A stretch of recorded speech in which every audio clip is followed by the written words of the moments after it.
much social commentary is too much when it comes to film? For the rewatch, we have not seen Nope. I believe no one here has seen Nope yet, correct? Nope. Nope. That's what I wanted. So I'm not sure if Nope is going to have any sort of social commentary, though I will assume, considering it is Jordan Peele. If I can kind of start us off here with my answer, I think when a film is a message before it is a story is when I think social commentary is too much within that film. And a great example, so let me give you two examples of a good and a bad. I think a good example is Get Out. There is a lot of social commentary in Get Out, yet it is a phenomenally made film first. And by the end of the film, you look at it as a whole and you start grabbing and picking and going, wait a second, this is kind of shining a light on this. It's talking about that. But in the end, it is just a masterful movie. But on the other side of the spectrum, you got Candyman 2020. Oh my God, that was literally the first movie that came to mind. That is a movie that wants to hit you over the head and wants to punch you square in the face with its social commentary before it focuses up its writing and its direction. And that is a movie where social commentary was a bit too much.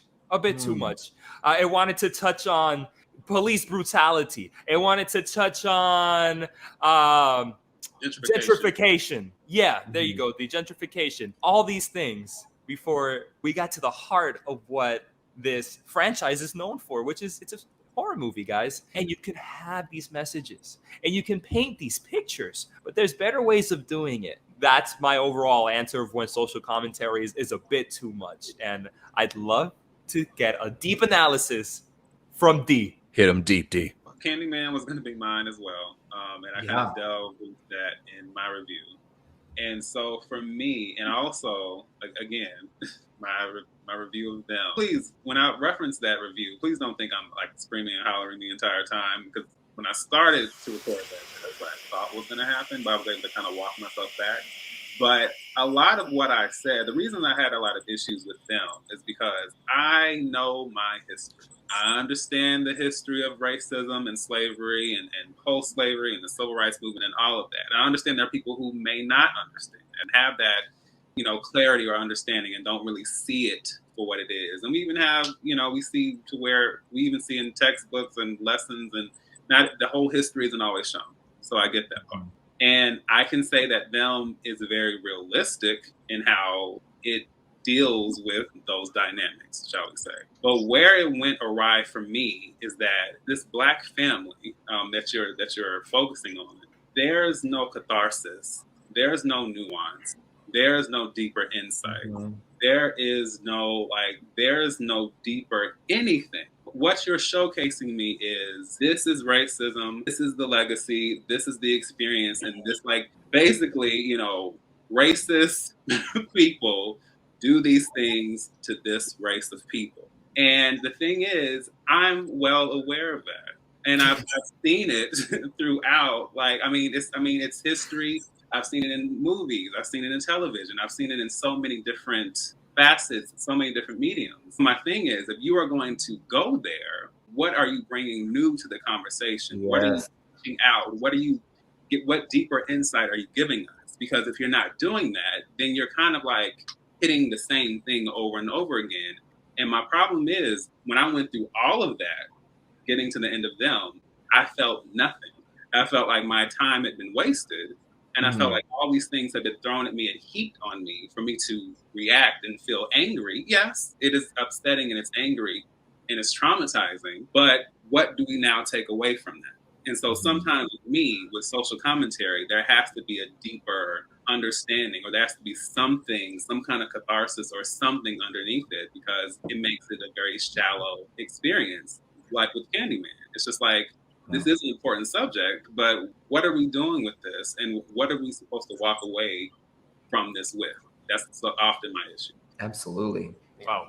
But phenomenal answer there, D, as always. Damn, yeah, that was great. I was just kind of being, trying to put the pressure on him, hit him deep. And it was Geez, all right, knock that out of the park. Well said, man. Well said. D mentions them. Shawn, I wanna pass it to you. Of course, give your answer to the question of the day, but I also want to slide in a little bit of what about Us, the movie Us? Do you think the social commentary in that film is a bit too much? Because there's a divide within the film fan community with Us that some people believe that there is a little bit too much with Us. I've heard a lot of people say that about Us, and I think, and this is kind of where I was going to go with this question, is to me, it doesn't work when the messaging is so heavy-handed or so on the nose. And I feel like Us was definitely a little bit more on the nose than Get Out. It was a little bit less nuanced than in Get Out. But I didn't really have a huge problem with it where I did with Candyman. And I think Candyman is, and I know some people loved it, and I think there was some great things about that film. And I think, John, you might have mentioned direction. I actually think Nia DaCosta's direction is really, she obviously, I think, is a really great director, but it was the script for that movie that really bothered me because it was hitting you over the face with what it was trying to say. A movie that kind of comes to mind with social commentary and has a lot of things that it's trying to say, like Candyman, I don't know if any of you have seen it, is a movie called His House on Netflix. His House is a horror movie, very message-based, and it has a lot about gentrification and things like that. That Candyman was trying to do, but it did it in a way that was so exciting and so different and really terrifying. So when I saw Candyman, I was just like, His House did it so much better. And the last thing I'll say is I just came out with a review on my channel for this movie, Not Okay. It is a message movie about influencer culture and about violence in America and chastising victims. It has a lot to say. But I'm going to go back to what Dee was saying about having deep insight and, you know, actually doing something and saying something different with it. And this movie, Not Okay, it had a lot of fantastic ideas, but it didn't have any further deep insight that I hadn't heard before. So I think, to me, when a movie, when it's too much social commentary, is just when it, you know, it's too heavy-handed. Shawn, would you think another good example of that would be that movie with Andrew Garfield about influencers that you said you did not like? Mainstream. Yes, Mainstream is another really good example of just being way too obvious. We've already heard influencers are bad, you know, and all of these things. We've heard this, we've seen this, we know this. Like, say something different with it. So it's rare for me to notice social commentary, I think. Is there maybe a specific example, Dan, where you kind of pointed out the social commentary and saw it and said, that's too much? Black Christmas 2019. Ooh, okay. Okay, good choice. That's a good example. That was way too much. That was like Me Too, the movie, almost. You know, it was just way too much. Every guy is bad except for that one guy. But like every male character is bad, a villain. What exactly was it about Black Christmas that you thought did not work? I think just because every male character was bad. Like every frat guy is not the exact same. Like every college guy is not the same exact person that's gonna, you know, do bad things. That movie had a message, and it went nowhere with it, and it was so obvious in the way it was trying to share its message. Like you said, like every guy in the movie is just bad. And so that means all men are bad. Well, just to bounce off what Dee said, yes, if you're going to have social commentary in your film, awesome. But there needs to be substance there, at least for me. And I think first and foremost, like maybe some solutions might be good for once, as opposed to just pointing out, hey, look, this is bad. Hey, look, this is shitty. Hey, look, like maybe some kind of solutions. But then again, don't hold our hands and like just, if you're gonna put it out there and let people dissect it for themselves. Let people sort of reflect on what you're trying to say and what the message is. Another thing is, this really comes down to the person, because you take one movie that's supposedly loaded up with social commentary, and if someone happens to not be socially conscious, then it's going to go over their head. Okay, so that's that. Fair enough. But then for other people, if you have if you're maybe overly sensitive to that, and maybe you lean a little too left or you lean a little too right, then you're going to see a touch of social commentary and you're going to be triggered, and it's going to be like, oh my God, social commentary, get it the fuck out of here. And I don't know how much of that is just because it's something you happen to disagree with. Okay, well, like not everybody's going to agree with you politically or socially, and just because it's there doesn't make it automatically bad. Maybe it's just because you disagree with it, and that's your deeper problem with it. So I mean, I have a little bit of a problem. I feel like that comes down to the person, and then some people are indifferent either way. And like I said, some people just maybe they don't have an opinion one way or the other, and I think that's okay too. I mean, we're all different. We all come from different places. But yeah, I think D said it best, and you other guys too. I think we're all sort of on the same page with this. That there should be some substance there, and it should really have. And if you're gonna have something to say, then say it. But please do it well, execute it properly. Yeah, it doesn't need to be hammered into us. You know, I'm a big huge Twilight Zone geek, obviously, and Rod Serling was like a master at putting the social commentary in there. And this was in a time in the '60s when America was a mess, not like nowadays when we're awesome. But so. Hashtag sarcasm, but but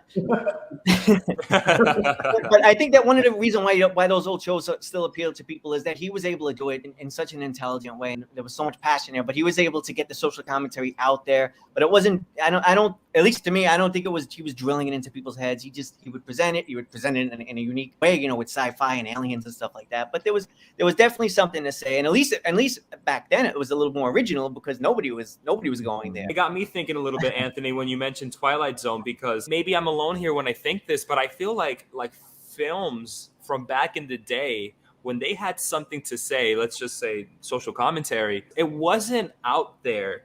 It would be it'd be like a floating piece of toilet paper, and it'd be like, wow, I can't believe they talked about gender. Like, what? It's just a floating piece of toilet paper.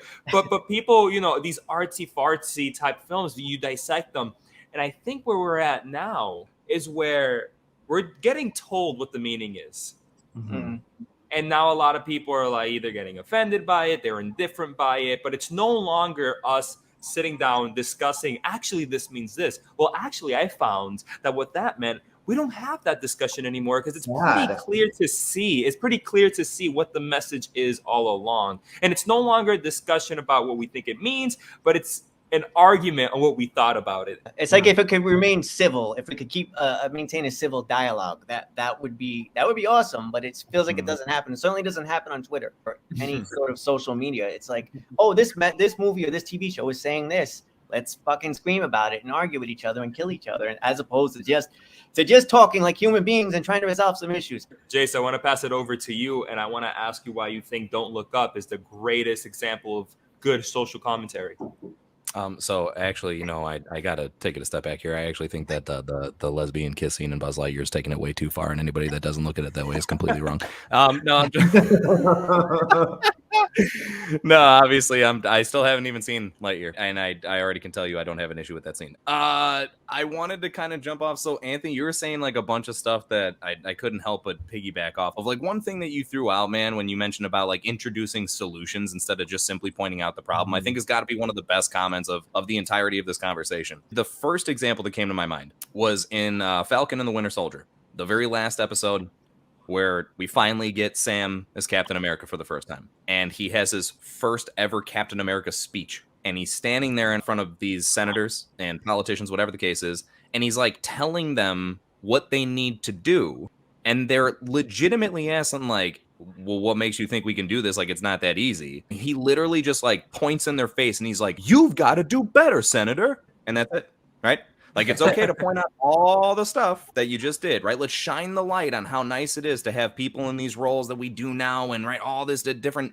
It's great. It is. It's great. But then all of a sudden, when you point these issues out in the most immature and childish manner that you possibly can, you present a solution as, no, you do better. Okay, I'm going to go fly away now. That is like not how this works at all, right? And so again, yeah, I agree that it will basically, you know, to echo what everyone's saying, if you're gonna have it in there, a couple of things. Number one, execute it well, right? Have it actually also do something with the fucking story, for crying out loud. Like, if it has nothing to do with what's going on, I don't need it to be there. I don't need to be introduced to different elements to mirror my own world, because otherwise what? I'm not going to enjoy the movie. I watch movies a lot of time to take me out of reality. And it's nice to somehow have that represented in movies every now and then. That's great. That totally is cool. I don't need every fucking piece of fictional work to show every aspect of what I experience in regular life. Right. So that's the part that also bothers me is like, stop putting it in there for the sake of checking a box and being like, hey guys, we're doing good, right? Because we did all the things. We included all the things. Did you make a good story? Is it written well? Is it being directed well? Did you edit it well? Right? Like, oh my gosh, how is that not the main focus now anymore? Right? So it's just weird how it's got a scattered attention towards all this other stupid stuff that, right, we think that this is the most important thing, right? We're sitting here having a whole full-blown discussion about like, well, you know, is it too much? Should we have it in there? Dude, why is this even? We're talking about fucking movies and TV shows. And is it okay for that to be in there every now and again? Yeah, man. Just like with music, right? Like, is it okay for music to talk about actual serious topics and try to enlighten people on certain things? You damn right it is. And sometimes that makes some of the best music. Do I need every fucking song to do that? No, I don't. As a matter of fact, I don't want that to be the case because then I can't enjoy music as much anymore. And that's what it feels like is going on with so much stuff now. Because again, they're not making good stuff for the sake of making good stuff. They're checking boxes. They're just trying to go ahead and make sure everybody's happy. And the problem is when you try to make everyone happy, you're going to usually make like no one happy in the long run. So to kind of bring it back to this, and another point that Anthony was making when you were pointing out Twilight Zone and the way that they were able to tackle this, right? Because when they introduced it, it wasn't so much, hey, look at this real world thing that we are putting into the show. It was, check out this really beautifully executed metaphor that when you happen to look deeper within it and read between the lines, so to speak, you can actually see there's a deeper meaning here. Yet, if you choose to just watch it as a show, it's just an interesting story. It just so happens to be a nice metaphor. That's great. I'm totally fine with that. Why can't there be more of that? Because to me, that shows true creativity and ingenuity on the writer's end. Right? When you can put it together in a way where an average audience member might be able to watch it and not even notice what you just did, that's when you did it well. Which most people do. No, I want people to know what I did. No. Not with this. You know what makes beautiful editing? When you can't even tell when the cuts are. When you've watched a whole scene that's been going back and forth between different characters and you never would have been able to mention like when it happened. You're just like, oh my God, I got so sucked into the conversation. I just, didn't even notice. That's what makes good editing. It's the same thing with storytelling. When you can put these messages into there without having to beat it over our head and shove it in our mouth and everything, that's what shows that you're actually doing it well. I don't want to give anybody credit for simply just like, but look, we did this though. We put this in here. Shouldn't you be happy that we finally put this in here? No, because you simply acted like putting it in there was good enough, and it's not. You need to do well, just like everybody else needs to, right? There's no special handouts here. You need to do it well if you're going to do it. Since Corner is here, and she says that Candyman 2021 was pretty much ruined for me because of how terribly it bungled the social commentary. Is that a word? Bungled, absolutely. I love that word. Eric Thorpe says, I think the social commentary needs to enhance the storytelling ultimately. I fall in that camp more than anything. Yeah. I will forgive heavy-handed social commentary within a phenomenal film. Just like anything else, you might forgive a little some issues here and there because the movie itself is so awesome, right? What do you guys feel about this? Eric says Black Panther, I know, gets some hate, but I think it also did it well. Do you? I don't really. Maybe like what are your D? What's your thoughts on the social commentary within Black Panther? There are a lot of people who say, and I won't say it's one particular group. It's just there are a lot of people who say that Black Panther only did well or gets overhyped because it involved Black people or it was a Black narrative. Now, me personally, I love seeing Black representation and Black storytelling. So I'm never going to be mad at that, of course. But for me personally, what worked, and it wouldn't have worked if this wasn't the case, but what actually worked for me, because I had certain expectations for Black Panther going in. I always try to balance them out. I give myself room for disappointment always. And a lot of what worked for me with Black Panther is that I felt like there was a lot of emotional depth that I didn't expect. There was a lot of, even like with Killmonger, with T'Challa, with like scenes where T'Challa has to confront his ancestors and the reality of what they actually did. Like there's a lot of layers there that went beyond just kind of the superhero piece of it. And that worked for me. The idea of becoming king and trying to decide what that looks like. What does that mean? Reconnecting the you decide, do you reconnect to the community or do you not? What changes do you want to make? What type of person do you want to be? What kind of change do you want to bring forth in this world? And so when I looked at all those pieces, that's where it came together for me. It didn't feel like there was necessarily, I mean, I could think of a couple of things that were intentional, but it didn't feel heavy-handed to me. And ultimately, regardless of maybe some flaws, because it's not a flawless film, it was something that worked for me on those levels. But you also will have people who will kind of brush past a lot of that and relegate it to, oh, you only like this because. When for me, that's not the truth. And of course, it's a stereotype. But oh well. It's been a thing lately, right? When you add any sort of representation, it's just woke. Oh, that word. And it's also, if you don't like it. No, right? So there's that. And then it's immediately, if you don't like something that has representation, it's just like, oh, you're racist. Didn't realize that's how easy it was. Yeah. There's layers to everything. And I would never assume, because that eliminates so many perspectives. If I were to personally just say like, oh, the only reason you don't like Black Panther, there are plenty of reasons. I even said this actually, and this was a very helpful thing for me. I wrote a review on Black Panther. This was years ago, not long after it came out. And so a lot of people agreed and commented on it. And then one of my friends said like, really? Maybe I'm just not seeing what everyone else is seeing. And so what I told them was like, I actually disagree with that. I think that the fact that you feel that way is important. And I feel like you should value your own opinion, even when it doesn't, line up with the majority. And I kind of said that not thinking about it, but I don't think I'd ever looked at it that way personally. But it was an important moment. She appreciated it after the fact. I understand that there's more to perspectives of how people feel about film or anything. And it's not just, oh, you don't like this because this. Because she actually felt bad about it. It's like, you don't have to feel bad about your own opinion. That's your experience. Yeah. That's all you can, have. D out here preaching. Yeah, I'm about to say. Yeah, we about to rename this stream Shooting the Preach? I'm preaching the shit? Wait, wait, I'm sorry, real quick. I gotta give you that, man, because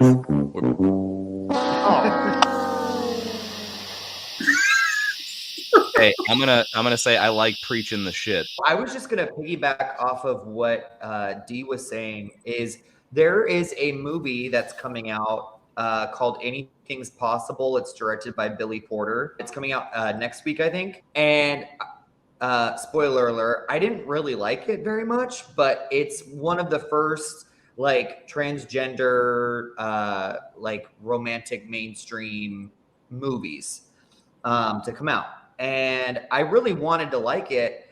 And when I was writing my review for it, I just kept thinking, I didn't really like this movie, but am I going to get shit for it because of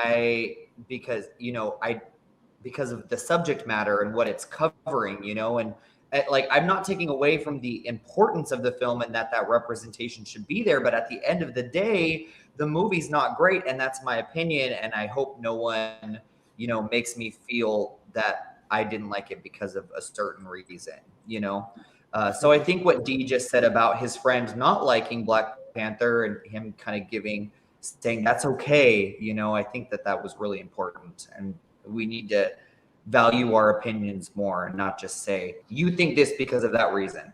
It's a shame that it's sort of a minefield, isn't it? Where you're afraid to give an honest opinion when you shouldn't be. But you don't want to start getting death threats and everything online because you said you didn't like a thing. It's amazing how the golden rule of humanity has been kind of thrown out the window, right? Just treat people the way you want to be treated, right? You would never want someone to talk to you in that specific way. So the fact that people have these crazy outlandish opinions that they'll throw out at others, oh, you don't like this because, right? So for Shawn, for your sake, oh, what do you have against transgender people? It's what on earth does that have to do with me not liking a movie?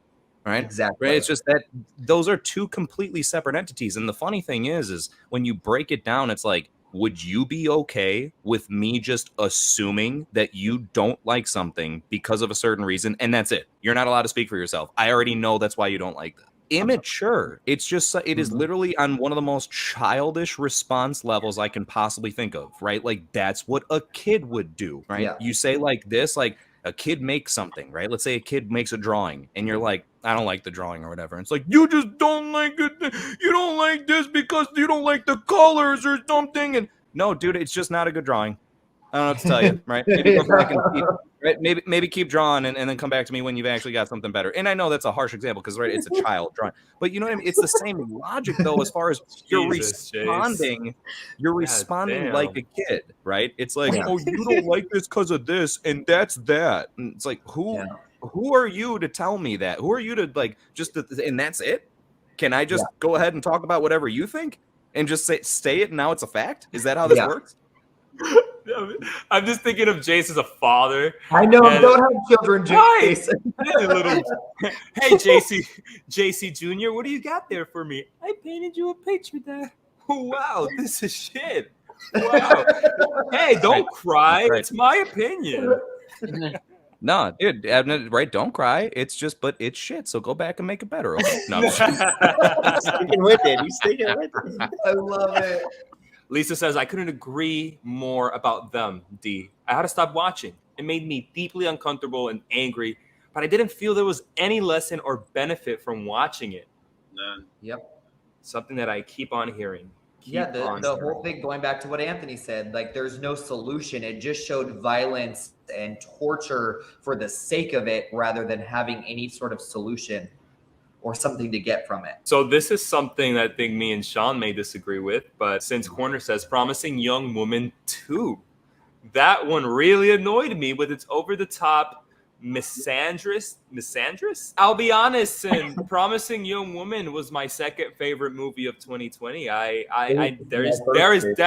So you know what? That's actually a really good example of what I mentioned a few minutes ago about how I would forgive on-the-nose social commentary within a great film. Because I can agree. I think that the social commentary within Promising Young Woman was forefront. Yeah. But I thought the movie was miles ahead better than that, and I enjoyed it. And it I still think the storytelling was there. There was a great story there. There was a really interesting, it was a very interesting character study. So there was a lot more than just the social commentary in that film. But I will say it is a little bit on the heavy-handed side. It's the same thing with me, Shawn. Like I see the concept, I see the story, I can see all the depth to where they were trying to go with that. I just remember it left such a bad taste in my mouth once they have that, I guess, twist at the end. Mm-hmm. And I kind of walked away from that kind of like, and I don't necessarily have to walk away from a film feeling happy-go-lucky all the time, because that's not reality. But I was very on the fence as far as like, were you successful in executing this, or did you kind of like go overboard and kind of get lost in the sauce as far as what you were trying to execute with the message? I totally understand. Like, I have friends who watched that movie and hated it, and I understand where everyone's opinions come from with that film, whether they loved it or hated it. But personally, I think the end is brilliant. I love how it comes together, but I do understand why some people might be like, whoa, you took that in a direction that it shouldn't have gone. So I think this has been a fruitful discussion, and I can't wait to see the short version of it when we put it up on the channel. I loved it. I love the discussion we had here, man. Yes.